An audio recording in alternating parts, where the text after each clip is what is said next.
The hallway smelled like Hoppy's number 9 and freshly stropped steel, which meant someone was about to express gratitude in the most emotionally constipated way possible. Maeve rounded the corner with the purposeful stride of a woman delivering ordnance rather than a thank you gift. A shallow scrape ran along her left forearm, not bandaged, because bandaging implied you acknowledged pain, and acknowledging pain implied weakness, and weakness implied death. Standard logic. She carried a matte black case the size of a hardcover novel, and when she spotted Fenris emerging from the stairwell, she stopped at exactly conversational distance, which, for them, was approximately 6 feet. Kill radius -1. Fenris. Maeve. She extended the case. He took it. His pale fingers found the latch with the same economy of motion he'd used to field strip a suppressed rifle, and the lid swung open to reveal 3 items nested in custom-cut foam. A set of Kuroishi whetstones, arranged by grit in ascending order, a vacuum-sealed pack of tactical hemostatic bandages with a 60-second clot time, and a bottle of Carnifex-grade gun oil, the kind that required a federal license in 4 countries and smelled like industrial precision. Fenris studied the contents for exactly 2 seconds. "This is adequate compensation for the basement engagement," he said. His voice carried all the warmth of a mission debrief. "Your scrape. You should have angled left behind the boiler." "I angled left. The ricochet was non-standard." "Noted. I'll account for the pipe configuration next time." "Appreciated." They stared at each other. 2 people who had jointly dismantled 6 armed hostiles 72 hours ago, standing in a sunlit hallway surrounded by framed photos of rescue kittens, unable to produce a single phrase that a normal human being would recognize as emotional connection. The silence stretched. Fenris closed the case with a definitive click. "We're done here," Maeve confirmed. "Confirmed." Neither moved. Not because they had more to say, but because neither had established a tactical withdrawal protocol for hallway gift exchanges, and turning your back without a clear exit strategy felt like, what in the fresh hell is happening right now?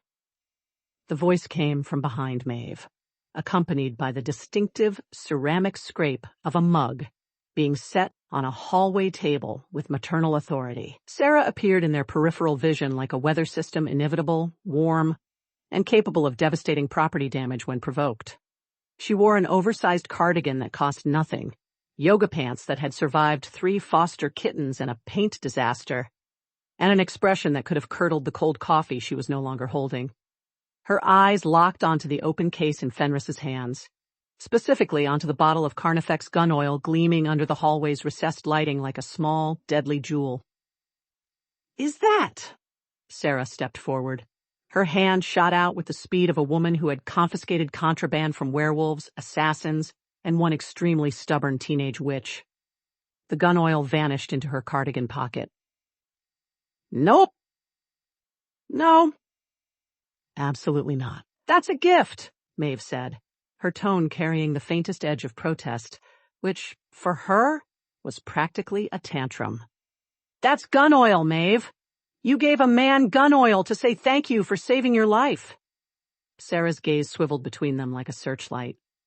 "And you," she pointed at Fenris, "you accepted it like she handed you a quarterly performance review. Did either of you even say the words thank you?" Silence. "Did you say any words that a person who hasn't killed someone would understand?" More silence. Fenris's jaw tightened almost imperceptibly. Maeve's weight shifted to her back foot, a micro-retreat that Sarah had long ago learned to recognize and exploit. "Right." Sarah pulled her phone from her other pocket with the decisiveness of a general ordering an airstrike. "That's it. You 2 are going to dinner." Maeve's expression didn't change, but her fingers twitched toward a hip that currently held no weapon. "We eat dinner, regularly. Food is a caloric necessity for a nice dinner, a normal dinner, at a restaurant with tablecloths and a sommelier and 0 tactical applications." Sarah was already scrolling, tapping, her thumb moving with terrifying efficiency. "I'm booking you a table at Lumiere SL. 8 o'clock. Tomorrow." Fenris processed this. Lumiere SL was, by all accounts, the kind of establishment where the appetizers cost more than most weapons, and the waitstaff had been trained to detect emotional vulnerability. I don't see how. You don't need to see how. You need to show up, sit down, eat food that isn't MREs, and have a conversation that doesn't involve kill counts. Sarah pocketed her phone with finality. I'm paying! Out of my own pocket! Because apparently the only way to civilize you people is bribery. She turned to Maeve, and her expression softened into something more dangerous affection laced with an unbreakable will. And Maeve, sweetheart, if you don't go, I'm docking your pay. You can't dock my pay for refusing a dinner invitation. That's not in my contract. Your contract says additional duties as assigned by the director. I'm assigning you the duty of acting like a human woman for 3 hours. Sarah smiled. It was the smile of someone who had stared down an alpha werewolf mid-territorial rage and won. Wear something pretty. Don't bring a knife. I always bring a knife. Bring one knife. A small one. And if I find out you've duct-taped a garrow to your thigh under a dress, so help me, I will assign you to kitten bath duty for a month. Maeve's left eye twitched. Kitten bath duty. The nuclear option.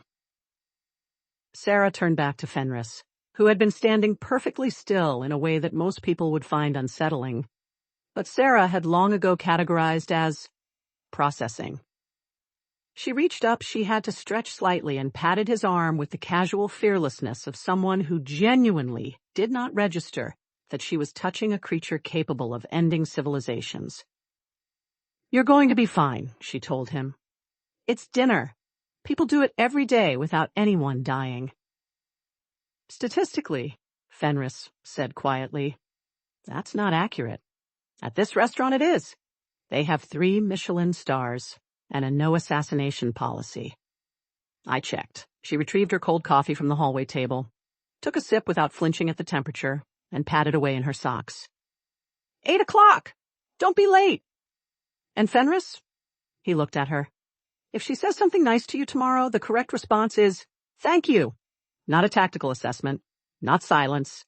Thank you. She pointed at him with her mug. Practice it. She disappeared around the corner, leaving behind the faint scent of cold brew and absolute authority.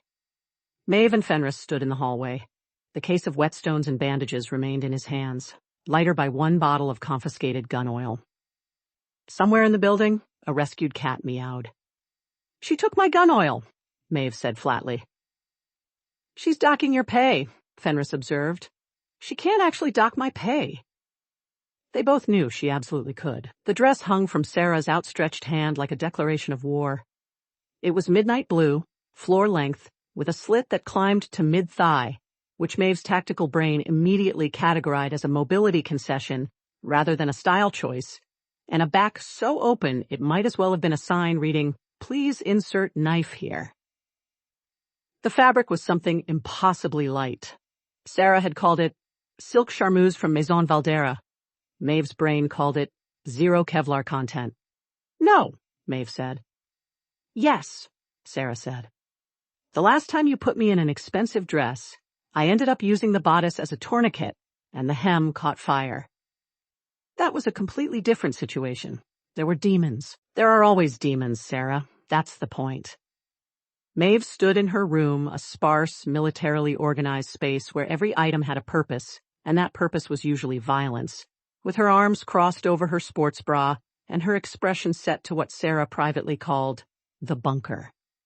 Jaw locked, eyes flat, shoulders squared like she was expecting incoming mortar fire rather than chiffon. Sarah didn't flinch. She'd weathered worse. She hung the dress on the back of Maeve's door with ceremonial patience, and then turned to face her operative with the calm intensity of a woman who had toilet-trained a werewolf pup during a full moon. Maeve, sweetheart, light of my professional life. Sarah sat on the edge of the bed and folded her hands. What are you actually afraid of? I'm not afraid. I'm conducting a risk assessment. Maeve's eyes hadn't left the dress. Specifically, they were tracking the slit, the open back, the thin straps that offered zero structural support for a shoulder holster. That garment has no concealment capacity. I can't strap anything to my torso without visible print lines. The slit allows for one thigh holster, maximum, but the fabric drapes too close, any weapon heavier than a ceramic blade will show. The heels you're inevitably going to force on me reduce my sprint speed by 40% and my combat pivot radius by Maeve. 60%, and last time you tried to teach me heels, I twisted my ankle and fractured a waiter's collarbone when I instinctively grabbed him for balance. That waiter was fine. He sent a thank you card. He sent a legal notice, Sarah. Sarah stood, crossed to the dress, and unzipped the garment bag's side pocket. From it, she produced a single item, a flesh-toned earpiece so small it could have been mistaken for a freckle. She held it up between her thumb and forefinger like a jeweler presenting a diamond. "You're not going in alone," Sarah said. Her voice shifted, still warm, but with the steel undertone that reminded everyone she ran a supernatural shelter in a city that actively tried to kill her residents. "I'm going to be in your ear the entire time, every second. If you freeze, I talk. If you panic, I redirect. If something goes wrong, actually wrong, not, the sommelier looked at me funny wrong, I'll have extraction ready in 4 minutes." Maeve stared at the earpiece. Her jaw loosened by approximately 2 millimeters. "You're going to micromanage me through dinner. I'm going to guide you through a normal human social interaction, yes. That's micromanagement. It's love, Maeve. Aggressive, interventionist love." Sarah pressed the earpiece into Maeve's palm and closed her fingers around it. "Now put on the dress. I'll zip you. And for the record, one knife. I already sewed a sheath into the thigh slit lining." Maeve's eyes snapped to the dress. Then back to Sarah. Something shifted in her expression, not softness exactly, but the closest thing to trust that a woman who'd survived 3 wars and a Dragon Warden deployment could produce. She took the dress off the door. "If the fabric catches fire again," Maeve said, stepping into it with the grim resignation of someone donning a bomb suit, "I'm blaming you." "Noted." Arms up. The zipper chimed Maeve's spine like a countdown. 3 floors up and 1 wing over, Fenris stood in Lucas's walk-in closet, a cathedral of Italian wool, hand-stitched leather, and precisely organized pocket squares, and experienced something he hadn't felt in approximately 200 years. Helplessness. "Stop looking at the suit like it's going to attack you," Lucas said from behind him. The Alpha leaned against his dresser with his arms crossed, radiating the particular smugness of a man whose entire life philosophy could be summarized as, "I own this." He was already dressed charcoal 3-piece, no tie, top button undone, in a way that managed to communicate both casual wealth and latent threat. "It's Signori Castellani. Custom cut. I had it made for you." "When?" Fenris's voice was flat. Not a question. An accusation. 3 weeks ago, I had your measurements taken from your combat gear dimensions." Lucas's gold eyes glinted. "You didn't notice because I had it done while you were sleeping." "I don't sleep. You meditate with your eyes closed for 4 hours. Close enough." Lucas pushed off the dresser and circled Fenris with the appraising focus of a general reviewing troops. The suit was black, true black, the kind that absorbed light with a cut so precise it followed the assassin's lean frame without a millimeter of excess. It should have looked civilized. Instead, it looked like someone had wrapped a weapon in silk. Fenris stared at his reflection in the full-length mirror. The man staring back was a stranger, or rather, a very old version of himself that he'd buried beneath 3 centuries of blood work. He didn't know what to do with his hands. He didn't know what to do with his face. "I need tactical parameters," Fenris said. Lucas grinned. This was the part he'd been waiting for. "Sit down." Lucas gestured to the leather armchair in the corner. Fenris sat spine straight, hands on knees, chin level. Exactly like a debriefing. Lucas planted himself in front of him and began pacing with the energy of a man delivering a keynote address to shareholders he intended to financially destroy. "Rule 1, Lucas said, holding up a finger. "Eye contact. Unbroken. When she speaks, you look at her like she is the only entity in the room that matters. Not because you're being tender, because you are establishing that your attention is a territory and she is inside it. Fenris absorbed this. Filed it. Duration of eye contact? Unbroken means unbroken. You do not blink until she blinks first. This establishes dominance hierarchy. Exactly. Lucas looked pleased in the way a predator looks pleased when its offspring makes its first kill. Rule 2. Posture. You sit like you own the building. Not just your chair, the building. The block. The zip code. Shoulders back. Jaw set. When the waiter approaches, you do not look at him. You let him exist in your peripheral awareness like staff. Because that's what they are. The waiter is staff. The waiter is beneath your notice. You acknowledge him only when you're ready to issue commands. Which brings me to Rule 3. Lucas stopped pacing and leaned in. You order for both of you. The rarest, bloodiest cut on the menu. You don't ask her preference. You decide. This communicates. Territorial provisioning. You're a natural. Lucas produced a second earpiece, identical to the one Sarah was currently pressing into Maeve's hand 3 floors below, and held it up. I'll be in your ear. Live guidance. If you get lost, I'll feed you lines. Fenris took the earpiece and examined it with the focus of a man evaluating a detonator. What frequency? Encrypted channel. Sigma 77. Lucas tapped his own earpiece, already seated in his right ear.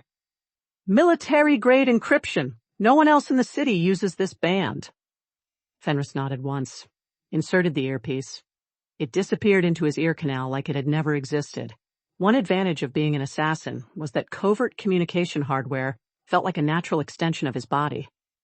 One more thing. Lucas straightened Fenris's collar with a proprietary tug. If the evening goes well, and it will, because my advice is flawless, you snatch the check before it hits the table. You don't look at the number. Looking at the number implies the number has power over you. You simply claim it. Like territory. Everything is territory, Fenris observed. Now you understand the world. Lucas clapped him on the shoulder with enough force to stagger a normal man. Fenris didn't move. Go get her, soldier.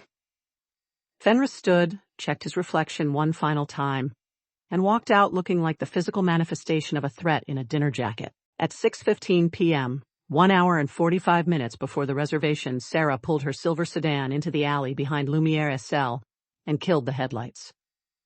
Remind me why we're doing this, Maeve said from the passenger seat. She was not yet in the dress. She was in matte black tactical leggings, a compression top, and soft-soled shoes that made no sound on concrete. Her hair was pulled back in a functional knot. She looked like she was about to infiltrate a military installation, which, emotionally, she was. Because you'll feel better if you know the layout, Sarah said, pulling a folded blueprint from her bag obtained, she did not explain, through channels that a shelter owner should not have access to. Camera placements, exit points, blind spots where you can sit without being observed from the street. Maeve's shoulders dropped a fraction of an inch. Relief. Sarah knew her people. They slipped in through the service entrance. Sarah had borrowed a keycard from a contact who owed her a favor involving a rescued Selkie, and moved through the darkened restaurant like ghosts. Lumiere-Essel after hours was a cathedral of white linen, crystal stemware, and ambient golden light from wall sconces shaped like abstracted flames. The dining room held 32 tables. Maeve counted them in 3 seconds. Table 14, Maeve murmured, pointing to a corner position. Back to the wall. Sight lines to both exits. Column block sniper angle from the east window. That's your table, Sarah confirmed, making a note on her phone. I already requested it when I booked. Maeve moved through the space with fluid precision, cataloging camera positions, 2 in the main dining room, 1 above the bar, 1 at the hostess station, and identifying the air vent system overhead. Standard HVAC. Too narrow for adult human infiltration, but you could fit a drone. She noted this and moved on. 3 minutes and 40 seconds. Full reconnaissance complete. They exited through the kitchen, past the walk-in freezer, and out the service door. The alley was empty. Their car pulled away at 6:21. At 6:23, a matte black SUV, with tinted windows slid into the exact same alley from the opposite end. Lucas killed the engine. Beside him, Fenris was already scanning the building's exterior fire escapes, window gauges, rooftop access points. His eyes moved in the systematic pattern of a man who had infiltrated significantly more dangerous establishments than a French restaurant, but who nonetheless refused to enter any building unprepared. "Service entrance," Fenris said. Obviously. Lucas produced a keycard obtained through channels that a billionaire absolutely had access to but probably shouldn't use for restaurant reconnaissance, and they moved. Inside, the dining room was dark and silent. Lucas's werewolf senses swept the space automatically scent, sound, temperature differentials. He caught something faint. Perfume. Sarah's shampoo.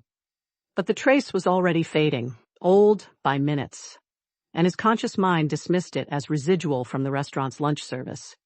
Staff, cleaning products, irrelevant. Fenris was already at table 14. He stood behind the chair, assessing. This position is optimal. Wall coverage. Dual exit sight lines. "That's your table," Lucas said. "I confirmed it with the maitre d' this morning." Fenris nodded. Moved on. Checked the kitchen layout. Counted exits 3, including a basement access that led to a wine cellar with a street-level grate. Noted camera positions. Tested sight lines from every angle. 2 minutes and 50 seconds. Complete. They exited through the same service door, stepped into the same alley, and drove away at 6:27. The alley settled into silence, holding no evidence that 2 separate teams of lethal professionals and their civilian handlers had just conducted parallel infiltration operations within 6 minutes of each other and missed each other by 120 seconds. Down in the shelter's back office, Sarah settled at her desk with her laptop, a cup of fresh coffee, and her earpiece charging beside a stack of adoption files. She pulled up the comm software and configured her channel. Encrypted. Sigma 77. Military grade.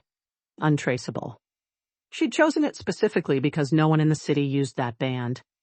43 stories up, Lucas settled into the penthouse living room with a glass of single malt and his own earpiece synced to his phone. He pulled up the comm software and confirmed his channel. Encrypted. Sigma 77. Military grade. Untraceable. He'd chosen it specifically because no one in the city used that band. The universe, which had a documented sense of humor about these things, said nothing. The maitre d' at Lumiere Essel had seated royalty, diplomats, and once memorably a vampire countess who'd tipped in medieval gold coins. He considered himself unshockable.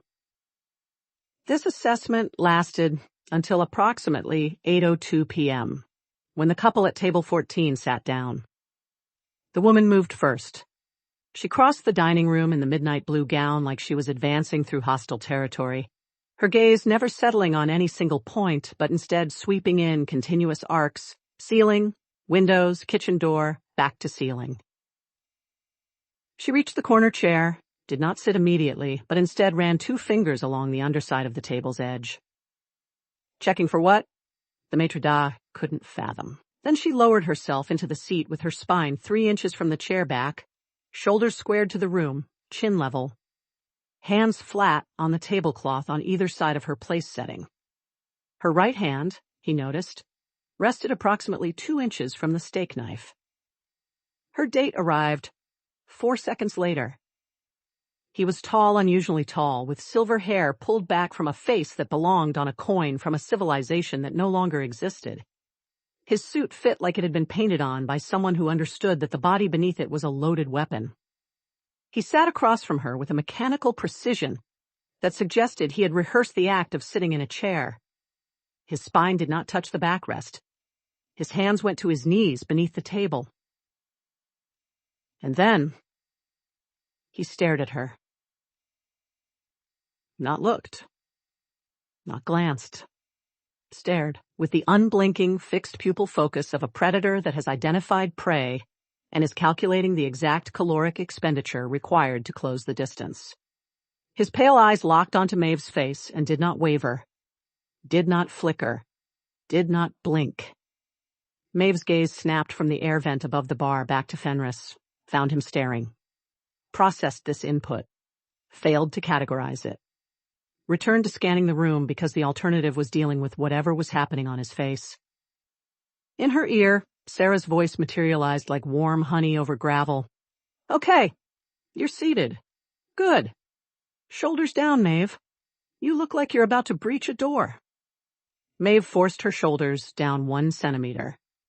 It felt like disarming. Better. Now. He's looking at you, that's good. That means he's engaged. Meet his eyes. Soften your face. Think about something that doesn't involve killing. Maeve tried to think about something that didn't involve killing. The best she could manage was a memory of cleaning her weapons the previous Tuesday, which had been quite peaceful. She attempted to map that emotion onto her facial muscles. The result was something that an outside observer might charitably describe as suppressing nausea. Across the table, Fenris hadn't blinked in 34 seconds. In his ear, Lucas's voice rumbled with quiet satisfaction. Perfect. You're holding the eye contact. She can feel it. You're establishing that this table is your domain, and she is within your perimeter. Don't look away first. That's submission. Fenris had no intention of looking away. Looking away meant losing visual acquisition of a potential threat, and every instinct he'd cultivated over 3 centuries reinforced the principle that you did not break sightline with the most dangerous person in the room. The fact that this principle happened to align with Lucas's dating philosophy was, he supposed, convenient. 41 seconds without blinking. His eyes were beginning to produce moisture as a biological override, but he suppressed it through sheer will, the same will that had once allowed him to remain motionless in a snowdrift for 9 hours waiting for a target. The waiter approached.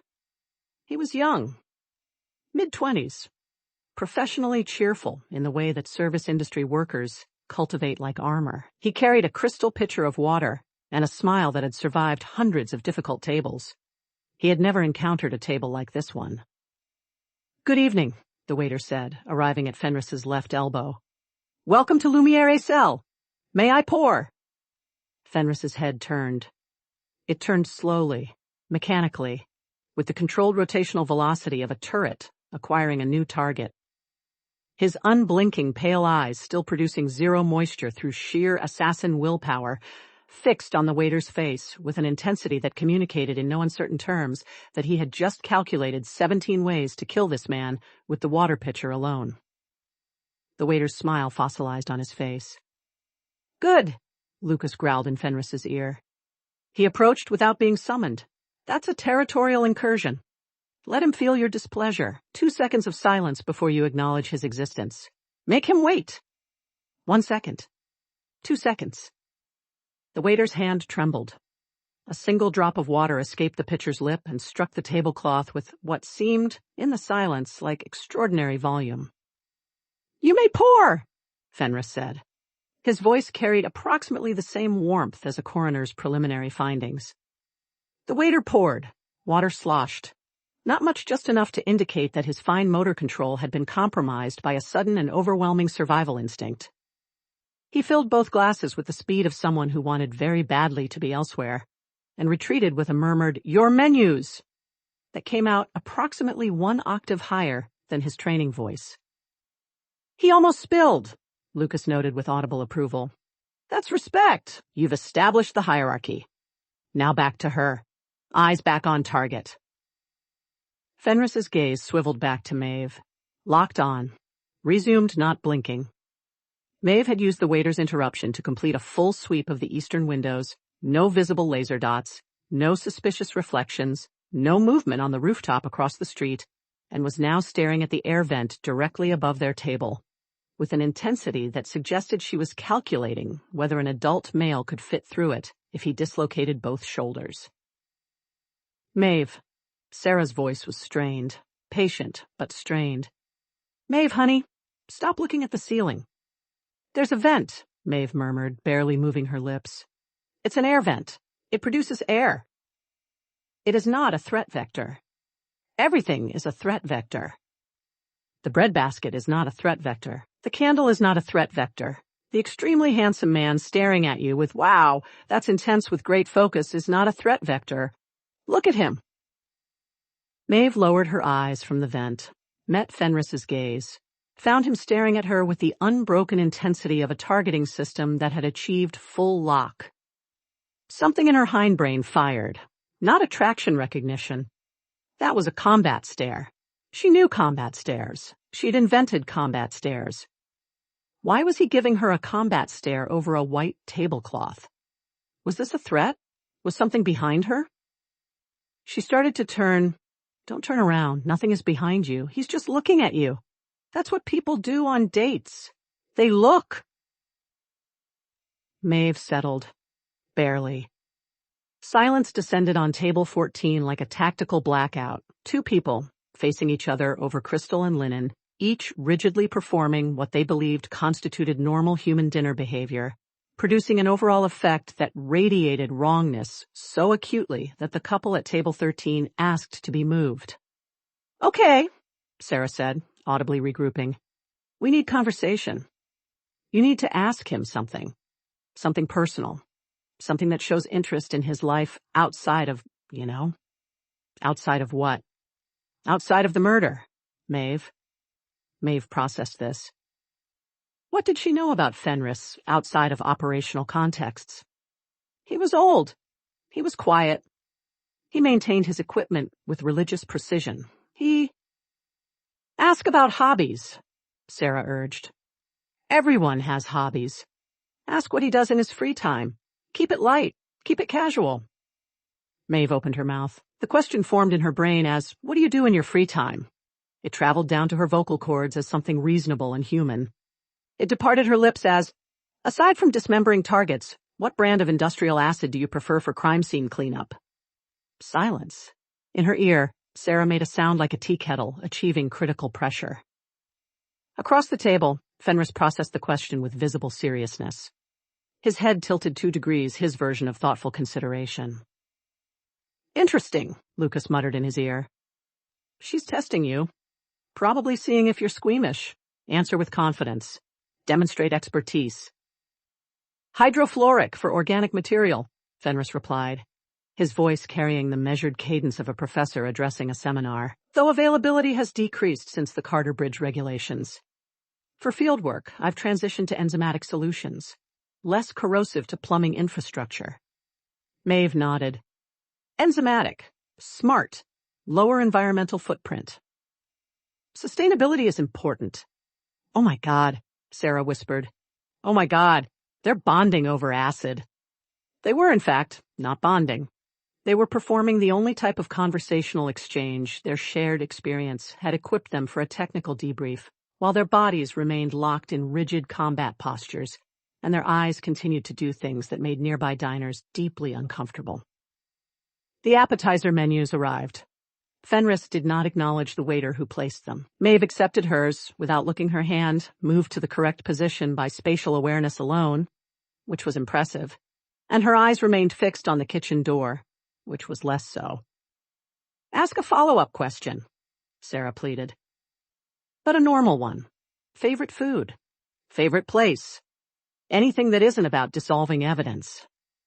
Maeve gripped her menu, stared at the French text without reading it, tried to formulate a question about food preferences that didn't emerge as an interrogation about poison resistance or caloric intake optimization. Across from her, Fenris gripped his own menu with fingers that could snap a human femur and tried to remember what normal people ordered at restaurants that weren't field rations. Neither succeeded. The candle between them flickered in the air from the vent above. The one Maeve was absolutely still monitoring, casting shadows across 2 faces that were trying, genuinely trying, to be human for 3 hours. They were failing magnificently.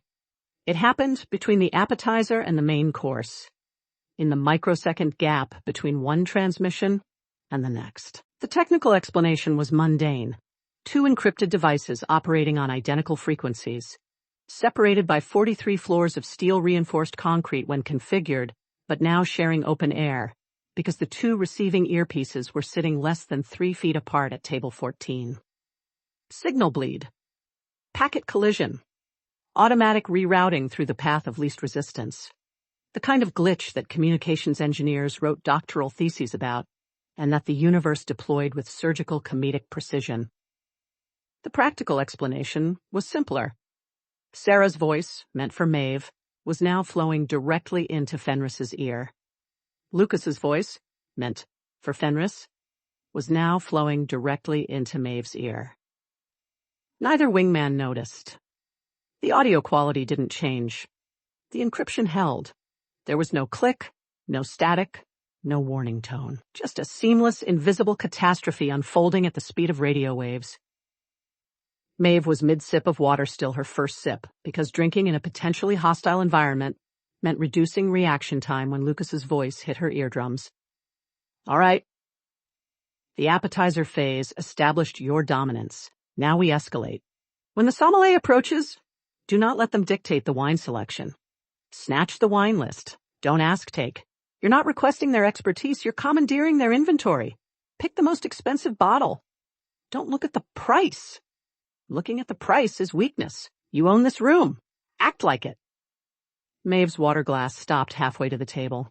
Her pupils dilated, not in fear and recognition. This was not Sarah's voice. This was deeper, rougher, carrying the harmonic resonance of someone who had never once in his life asked permission for anything. And the content, don't ask. Take. Commandeer. Own the room. Something ancient and feral lit up in Maeve's hindbrain. Something that had been caged inside silk charmus and etiquette for the past 45 minutes and was now being offered the key. She didn't question why Sarah's voice had been replaced. She didn't analyze the tactical implications of a communications breach. She simply heard the instructions and felt, for the first time all evening, like someone was speaking her language. The sommelier was approaching. Maeve could see him in her peripheral vision, a slight man in a burgundy vest, carrying the leather-bound wine list like a sacred text. He was 3 steps away. 2. Maeve's hand shot out. She intercepted the wine list mid-presentation, plucking it from the sommelier's fingers with the exact speed and precision of a disarm maneuver. The sommelier's hand remained extended in empty air, his professional smile frozen in the particular rictus of someone who has never been relieved of the wine list by force. I'll take this, Maeve said. Her voice had dropped half an octave. She hadn't decided to do that. It had simply happened, like a machine switching to the correct operational mode. She flipped the wine list open with one hand, a gesture that conveyed ownership so absolute it bordered on territorial aggression, and scanned the pages without the slightest hesitation. Good, Lucas growled in her ear, entirely unaware he was coaching the wrong operative. Now find the Bordeaux section. Most expensive bottle. Order it like you're issuing a command, not making a request. No please. No thank you. Those are subordinate words. Maeve found the Bordeaux section. Her finger landed on the Chateau Vaillancourt. The price was a number with 4 digits, followed by 2 more digits after a decimal point. She did not look at the price. Looking at the price was weakness. The 78 Vaillancourt, Maeve said to the sommelier. Not a question. Not a request. A decree. Decanted. Now. The sommelier blinked. An excellent. I didn't ask for your assessment. Maeve closed the wine list and held it out without looking at him. A dismissal so clean it could have been choreographed. Bring 2 glasses. The larger ones. Not those thimbles you use for people who don't know what they're drinking. The sommelier took the wine list back with fingers that trembled in a way his training had explicitly forbidden. He retreated. Maeve watched him go with an expression of cool, absolute authority that she had never once in her life deployed in a social setting, but which felt, inexplicably, like coming home. She leaned back in her chair. For the first time all evening, her spine actually touched the backrest. She draped one arm over the neighboring chair with an expansiveness that claimed not just her seat, but approximately 30% of the surrounding airspace. Her chin lifted. Her eyes, previously darting between threat vectors, settled on Fenris with the languid focus of someone who has decided that everything in this room exists for their benefit. Perfect, Lucas purred. You're in the zone. Maintain that energy. When the food comes, you order for both of you. Rarest cut. Bloodiest preparation. You don't ask what they want, you decide. Maeve's lips curved into something that was not quite a smile and not quite a threat. It was the expression of a woman who had just realized that an expensive restaurant was, functionally, no different from a battlefield, and she was excellent at battlefields. Across the table, Fenris was experiencing something entirely different. It had started 30 seconds earlier, when Sarah's voice had replaced Lucas's mid-sentence, cheerful, bright, warm, in a way that felt like sunlight being applied directly to an open wound. Okay, sweetie. I think the eye contact thing is a bit intense. Dial it back. Way back. Try blinking. Try blinking like a normal human person who has eyelids and uses them. Good. Now you've been sitting like a statue all night. Loosen up. Drop your shoulders. Shift your weight. Try leaning on one elbow like you're relaxed and casual and not actively calculating escape routes. Fenris's brain processed this input through the only framework it had, operational compliance. A handler was issuing instructions through his earpiece. The handler's identity was irrelevant. What mattered was the directive. He had spent 3 centuries obeying mission parameters without question. The voice said, blink. He would blink. He blinked. It was not a natural blink. It was a deliberate mechanical lowering and raising of both eyelids performed with the precise timing of a camera shutter. Once. Then again. Then a third time in rapid succession because the first 2 hadn't felt correct. Oh, okay, that's blinking, yes, maybe less rhythmic? Never mind. New approach. Sarah's voice brightened with the determined cheer of a woman who has never met a lost cause she couldn't rehabilitate. Compliment time. You need to say something nice about what they're wearing. Look at the outfit. Find something you genuinely appreciate, color, fit, how it catches the light, and say it out loud, with warmth, with a smile, with a smile. Fenris's mouth received this command the way a rusty hinge receives oil with great resistance and deeply unsettling sounds. His lips parted. His cheeks engaged muscles that had not been voluntarily activated for recreational purposes in longer than most civilizations had existed.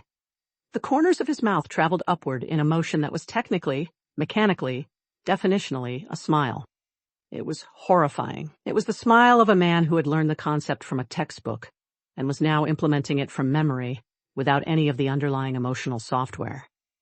His eyes pale, ancient, still carrying the residual intensity of 3 centuries of professional killing, remained exactly as they were, which meant his face was now producing 2 entirely contradictory signals simultaneously.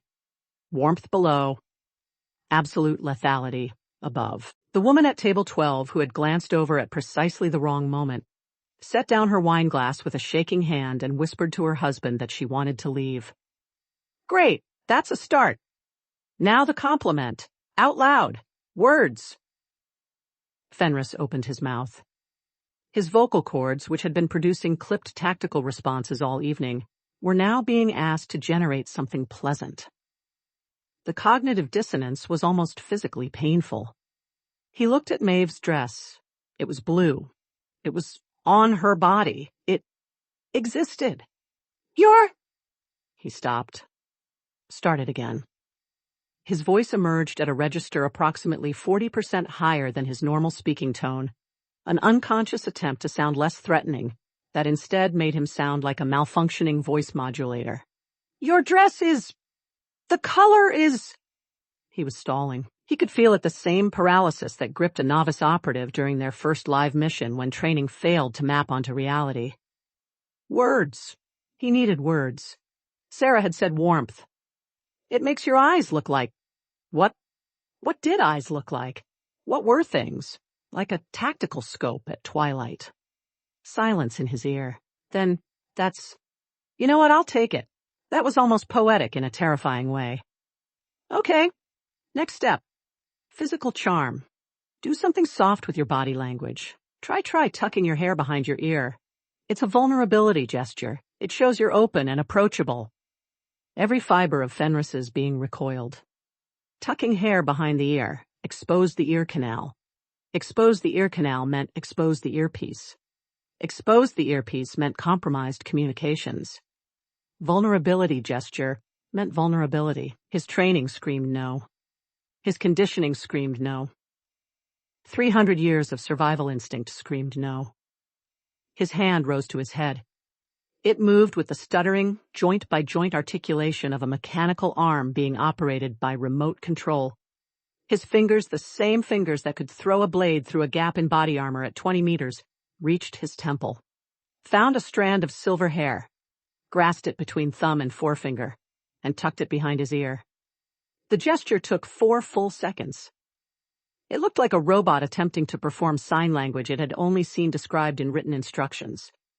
His elbow jutted at an angle that suggested his arm contained too many bones. His wrist rotated in a direction that wrists were not traditionally designed to rotate. The strand of hair reached its position behind his ear and stayed there, pinned by fingers that lingered too long, because he wasn't sure when the gesture was supposed to end.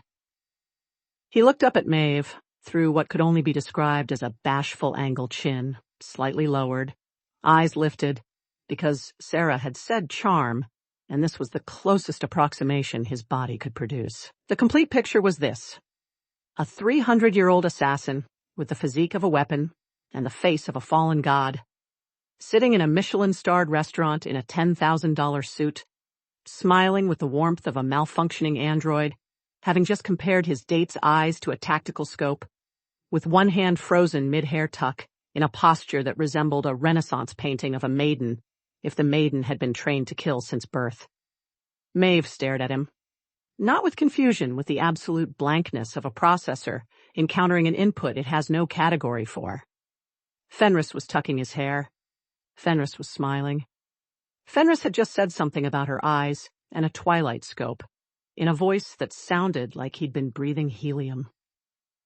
She did not know what to do with this information. She filed it under anomalous and returned to her primary operational mode, which, thanks to Lucas's voice still rumbling commands in her ear, was now full territorial dominance. "The food menu," Lucas instructed. "Take control. When the waiter comes back, order the steak. Blue rare. For both of you. Don't consult. Decide." The waiter reappeared, a different one this time, the previous having reportedly requested a reassignment to the kitchen. This one was older, steadier, with the seasoned calm of a man who had served difficult patrons for decades. He lasted approximately 8 seconds. "2 of the Côte de Bois," Maeve said before he could speak. She didn't look at the menu. She didn't look at him. She looked at Fenris with the proprietary focus of a general addressing a territory she had already conquered. "Blue rare, if there's no blood on the plate, send it back. Sides are unnecessary. Bring the bone marrow butter, and, quo." She paused, still channeling something primal and authoritative. "Tell the chef it's not a request." The waiter wrote nothing down. He simply nodded with the efficiency of a man who recognized a force of nature when it sat at table 14, and departed. Fenris watched this happen, with his manufactured smile still fixed on his face like a mask. Behind the smile, his tactical brain was spinning. Maeve was different. She was leaning back. She was taking up space. She was ordering with the commanding authority of someone who had decided this restaurant existed to serve her, and everyone in it was either an asset or an obstacle. It was, objectively, extremely attractive. This thought arrived in his brain uninvited, and was immediately suppressed with the same ruthlessness he applied to all liabilities. "Now eye contact again," Sarah chirped in his ear. "But softer this time. Think about something warm. A sunset. A kitten. Something that makes your face do gentle things." A kitten. Fenris tried to think about a kitten. He had killed a man in a room that contained a cat once. The cat had been unharmed. Did that count? His face attempted gentle. The result was a slight softening of his brow, combined with a head tilt that, on anyone else, might have read as tender curiosity. On Fenris, it read as a apex predator cocking its head before a strike, but with slightly less murderous intent than usual. At table 9, a food critic who had come to review the restaurant's new winter menu was instead writing feverish notes about the extraordinary performance art piece occurring at the corner table, a gender-subverted power dynamic tableau that challenges traditional masculine authority with a boldness I have never witnessed in a dining context. He would give it 4 stars. At table 16, an elderly couple who had been married for 47 years watched Maeve commandeer the bread basket with one hand, while gesturing to the sommelier with the imperious wave of a queen summoning a subject, and then watched Fenris attempt to prop his chin on his fist in a charming pose that looked instead like he was bracing for an explosion. The wife leaned to her husband and whispered, "That! Poor man, she's terrifying and he's absolutely smitten." The husband, who had not been listening, nodded. The wine arrived. The sommelier presented the bottle to Maeve, having correctly identified the power center of the table, and she inspected the label with a critical eye that suggested she was actually checking for tampering rather than vintage. Satisfied that no one had poisoned the cork, she gave a single nod. The sommelier poured. Maeve tasted. She didn't swirl, didn't sniff, didn't hold it to the light. She drank it like a warrior, assessing whether the water supply was clean, and then said, "Acceptable," with the tone of someone granting clemency. "Outstanding," Lucas rumbled. "You've got total command of the evening. Now the power move. Reach across the table. Take some food off their plate.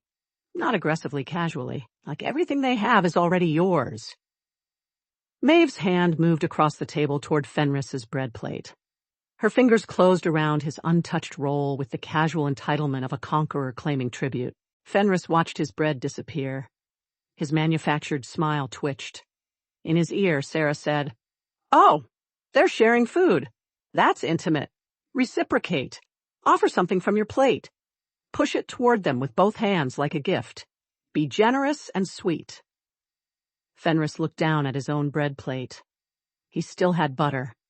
He grasped the small dish in both hands, as instructed, and extended it across the table toward Maeve with the rigid, ceremonial precision of a knight presenting a sword to his liege. "For you," he said. His voice cracked on the second word.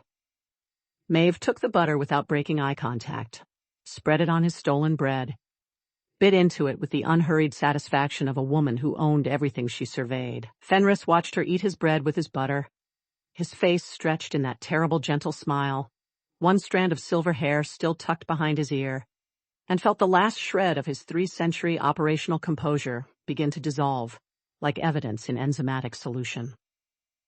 The restaurant hummed around them, crystal clinking, murmured French, the soft percussion of silverware on porcelain, and at table 14, 2 of the most dangerous people in the city continued their bizarre, inverted performance, the woman becoming more commanding with every passing minute, the man becoming softer, and neither of them understanding why the evening felt simultaneously wrong and right in ways that their earpieces couldn't possibly explain. It was Lucas's voice that broke her. Final dominance move. When the main course arrives, take the steak knife and stab it into the table. Not the steak, the table. The wood. This communicates that you are willing to destroy property to establish. Maeve's hand was already reaching for the knife when something behind her eyes shifted. A cold, clean clarity, the same clarity that hit during missions when the intelligence was bad and the parameters had gone sideways and every instinct screamed compromised. She was reaching for a knife to stab into a table in a Michelin-starred restaurant because a voice in her ear told her to. A voice that was not Sarah's. A voice she had been obeying without question for the past 35 minutes, because it spoke in the cadence of command, and her training had made her a weapon that responded to command like a trigger responds to a finger. She froze, knife in hand, eyes suddenly, violently lucid. Across the table, Fenris was reaching his own breaking point. Sarah's voice, bright, relentless, unflagging in its optimism, had just issued the following instruction. "Okay. Now lean across the table. Take their hand. Interlock your fingers, not a handshake grip.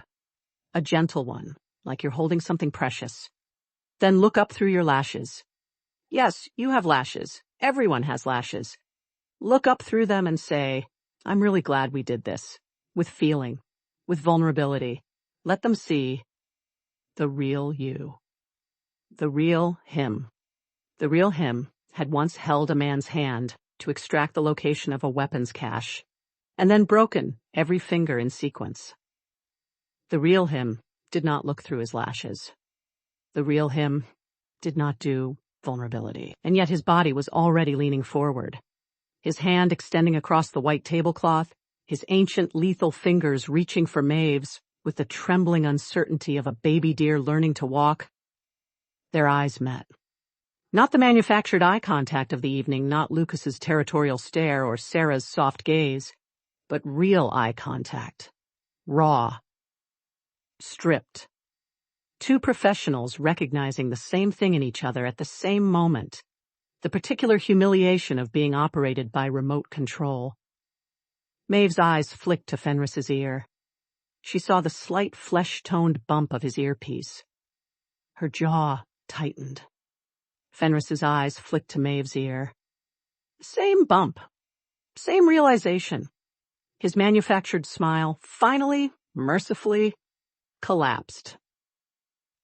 Neither spoke.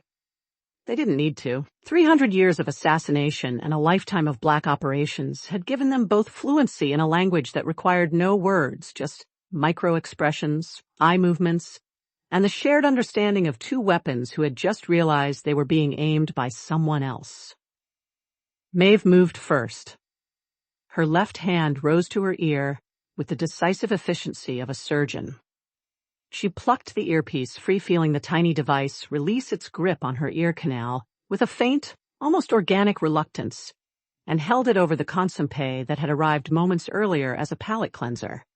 A perfect, crystalline beef consommé, clear as amber glass, representing approximately 4 hours of kitchen labor and $97 of menu price. She dropped it. Plip. The earpiece sank through the consommé and settled at the bottom of the bowl like a depth charge that had chosen peace. Fenris watched, understood. His own hand rose to his own ear with the mirror image precision of a man who had spent the evening performing gestures that weren't his and was now, finally, performing one that was. He removed the earpiece, held it over his own consommé, dropped it. Plip. The relief was physical. Maeve felt it hit her like a depressurization, her shoulders dropping 3 full inches, her spine finally settling against the chair in a posture that was neither combat-ready nor dominance-projecting, but simply hers. The constant low-grade tension of being directed, evaluated, corrected, gone. Silence in her ear for the first time in an hour. Beautiful, empty, sovereign silence. Fenris felt it differently, but no less profoundly. The absence of instruction created a vacuum, and into that vacuum rushed something unfamiliar. Autonomy. Not operational autonomy, he'd always had that, but social autonomy. No one was telling him to smile. No one was telling him to tuck his hair. No one was telling him to be gentle or charming or vulnerable. He could simply sit, in silence, across from a woman who understood silence. His face relaxed into its natural state grave, angular, still, and for the first time all evening, he looked like himself. Maeve looked at him. He looked back. No agenda, no performance. Just 2 people at a table, surrounded by the wreckage of $97 soups, finally seeing each other without interference. The candle flickered between them, and neither flinched. Miles away, in the dimly lit shelter office, Sarah heard the splash.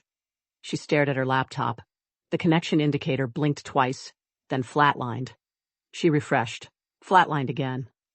She pulled up the frequency diagnostic and saw it immediately, the dual signal overlap, the packet collision, the rerouting that had sent her voice to the wrong ear for the past 35 minutes. "Oh no!" she whispered. 43 stories above her, in the penthouse living room, Lucas heard the identical splash. His earpiece produced 2 seconds of gurgling the sound of high-end military communications hardware drowning in beef consommé, and went silent. He pulled up the same diagnostic, saw the same collision, made the same connection. His phone rang. Sarah's number. "You heard that," Sarah said before he could speak. "I heard that. The frequencies crossed. I'm aware." A beat of silence. Then Sarah's voice, climbing in pitch with each word. "Lucas. Lucas. Who have I been talking to for the last 35 minutes? Based on the diagnostic? Fenris. I've been. Sarah's voice cracked. I told him to tuck his hair behind his ear. I told him to look through his lashes. I told a 300-year-old assassin to hold her hand and say he was glad they did this. Oh my God. If it's any consolation, it will not be. I've been coaching Maeve. Silence. Then, very quietly, what did you tell her? Lucas cleared his throat. Standard protocol. Assert dominance. Commandeer the wine list. Order for both parties. Don't acknowledge the waiter. Don't look at prices. Establish territorial authority over the dining space. You told her to act like a mob boss? I told her to act like an alpha. She's not an alpha, Lucas. She's a traumatized operative who already has authority issues. You gave her permission to be a dictator in a restaurant full of civilians. Sarah was pacing now. He could hear her shoes on the office's linoleum floor, the rapid-fire click of someone who's stress-walked in confined spaces. Did you tell her to take food off his plate? It's a power move. It's theft of bread at a nice restaurant. She executed it flawlessly, I might add. And I told Fenris to smile. Sarah's voice hit a frequency that threatened her car windows. Do you understand what that smile looks like, Lucas? I didn't have visual. I was coaching blind. I told him to think about kittens. I told him to be sweet. I'm sure it was. He probably looked like a serial killer trying to lure someone into a van. Lucas paused, considered this. That's not inaccurate. And you! Sarah rounded on the phone as though it were Lucas's face. You turned Maeve into a warlord. She probably terrified every server in the building. She probably ordered steak like she was issuing a death sentence. She ordered it blue rare, without consulting him. It was magnificent. It was a disaster. It was effective leadership. It was your leadership applied to the wrong person through a communications error that happened because we both. Sarah stopped.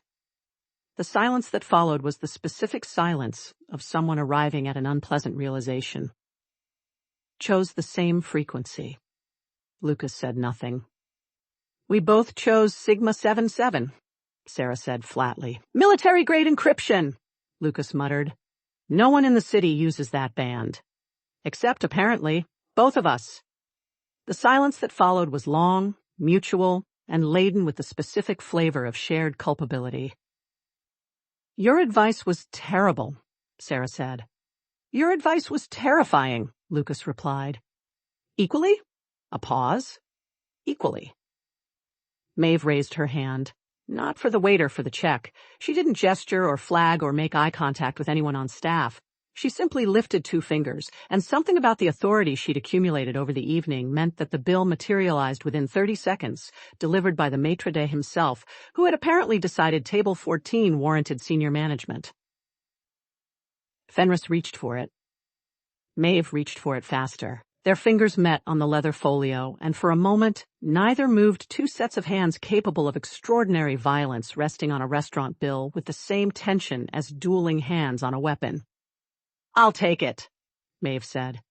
Not with Lucas's commandeering energy that had drained out of her with the earpiece, but with something quieter. The simple pragmatism of a woman who wanted to leave and understood that speed was the priority. She slid the black corporate card Sarah had shoved into her hand earlier out from her thigh holster and dropped it onto the bill. Fenris released the folio. Nodded once. Accepted. They paid with the boss's money. They rose. They crossed the dining room in a silence that was no longer awkward, but merely empty, waiting to be filled with something that was actually theirs. The door opened, and the night hit them. October air. Cool, clean, carrying the mineral scent of rain that hadn't fallen yet, but was considering it. After the restaurant's climate-controlled atmosphere filtered, perfumed, maintained at a precise temperature designed to encourage long meals and large tabs, the outside air felt like surfacing from deep water. Maeve's lungs expanded. Actually expanded, for the first time in 2 hours, pressing against the midnight blue dress that had been compressing her ribcage like a beautiful silk-lined vise. She breathed. In. Out. Felt the night settle on her bare shoulders like a familiar weight, cold, impersonal, honest in a way that heated dining rooms could never be. The street stretched before them, slick with the memory of afternoon rain, reflecting neon and street lamps in long orange smears. Fenris stood beside her. He'd undone his top button somewhere between the table and the door, an unconscious act of liberation that she hadn't witnessed but could see the evidence of. His collar open, his throat visible, the rigid architecture of his suit now slightly, humanly, disheveled. He was breathing too. Slowly, deliberately. The way you breathe when you've been holding your breath for longer than you realized. Neither spoke. They simply stood on the sidewalk outside Lumière et Sel, letting the night air strip away the residue of the evening, the manufactured smiles, the stolen bread, the absurd commands, the twin earpieces dissolving in consommé until what remained was just two people on a street with nowhere they needed to be. Maeve started walking. Not toward anything away from the restaurant. Her heels clicked on wet pavement. Fenris fell into step beside her without discussion, matching her pace with the unconscious synchronization of someone accustomed to moving in formation. They walked half a block before Maeve spotted it. A street cart tucked beneath a striped awning at the corner of Voss and Cartwright, its small window glowing amber against the dark, steam rising from its flat-top grill in lazy coils. The hand-painted sign read, "Big Sal's," in letters that had been retouched many times and never improved. A man in a grease-stained apron was scraping the grill with the meditative focus of a monk tending a garden. Maeve stopped, looked at the cart, looked at Fenris. "I'm hungry," she said. It was the most honest thing either of them had said all evening. They bought hot dogs. 2 each, mustard only, no discussion required. Big Sal handed them over in paper boats that darkened with grease immediately, and neither Maeve nor Fenris acknowledged the way the man stared at them. A woman in a $4,000 gown and a man in a bespoke suit buying street food at 9 p.m. like it was the most natural thing in the world. There was a bench. It was not a nice bench, wooden slats, peeling green paint, one armrest missing entirely, but it was empty and it faced a small park where trees moved in the wind like slow, dark animals. Maeve sat. The dress protested. She felt the seam at her ribs strain, but the bench didn't care about the dress, and neither, anymore did she. Fenris sat beside her, not across from her beside. The distance between them was approximately 18 inches. Close enough to pass something hand to hand, close enough to hear quiet speech over traffic. They ate in silence for 2 full minutes. Just the sound of eating, of nighttime city distant sirens, a bus hydraulic, wind in the park trees, and the peculiar peace of 2 people who had spent the evening performing and were now, finally, simply existing. Maeve finished her first hot dog, crumpled the paper, started her second, and then, between bites, "This dress is trying to kill me." Fenris glanced at her. "I can't breathe," she continued, her voice flat and factual. "I haven't taken a full breath since 7:30. My rib cage is compressed approximately 2 inches beyond its natural circumference. If I'd needed to fight someone in that restaurant, I would have had to choose between oxygen and punching. I couldn't have had both." Fenris considered this. Chewed. Swallowed. The sommelier touched my shoulder. Maeve turned her head. "What?" When he poured the wine. His hand. Fenris's jaw tightened at the memory. "Touched my shoulder. Briefly. Casually. As though he had the right to make physical contact with a stranger. What did you do?" "Nothing." The word carried the weight of supreme restraint. "I did nothing. I sat there. And I allowed a man who smelled like grape tannins and beard oil to touch my shoulder without consequence." Maeve stared at him.